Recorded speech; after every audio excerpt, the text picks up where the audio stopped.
Í hugan kemur mynd af gömlu manni sem ég sá ganga með stóran staf eftir þurrum stíg í fjalllendi norður Spánar. Við hlið hans skokkaði hundurinn hans, en á eftir honum komu 30 til 40 kindur svo til í einni röð. Þær fylgdu hirðinum sínum, þær treystu honum, þær þekktu að hann myndi innan skams leiða þær að listilegum grashaga sem og að fersku vatni, eins og svo fallega orðað í Guðbrandsbiblíu frá 1584 í 23. Davíðssálmi.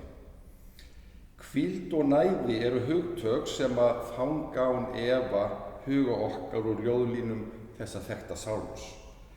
Á lífsgöngunni þörfnumst við öll reglulegrar hvíldar, enda minnir nú eitt af fyrstu boðorðunum okkur á að halda hvíldardaginn heilagan. Og þar er ekki aðeins verið að minna okkur á mikilvægi þess að sofa, heldur einnig að við gætum að því að endurnærast til líkama og sálar til að geta haldið áfram för okkar mót framtíðinni. Við vitum öll að oft á tíðum er það ekki síður andleg þreyta en líkamleg sem dregur úr okkur þrek og þrótt á lífsins göngu, og því megum við ekki vanrækja að svala þorsta okkar innri manns. Ef við fylgjum hinum góða hirði, leiðir hann okkur að áningarstað þar sem lífsins vatn nærir andan. Þegar Jesús stóð hjá samveskri konu við brunn, sagði hann við hana: hvern sem drekkur af þessu vatni mun aftur þyrsta, en hvern sem drekkur af vatninu ég gef honum mun aldrei þyrsta að eilífu. Því vatni sem ég gef honum verður í honum að lind sem streymir fram til eilífs lífs. Jesús ber með sér og gefur hverjum þiggja vill.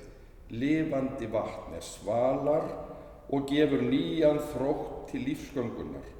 Vatn sem verður að lind sem streymir fram til eilífs lífs.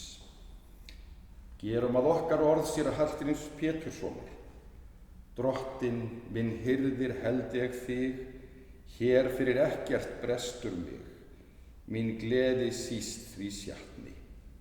Leiðir mig gæska Guðs með sann grashaga út í listugan fram að fersku vatni. Sá mest má best andan hræra, endurnæra og rétta leiða vegna síns nafns og veginn greiða.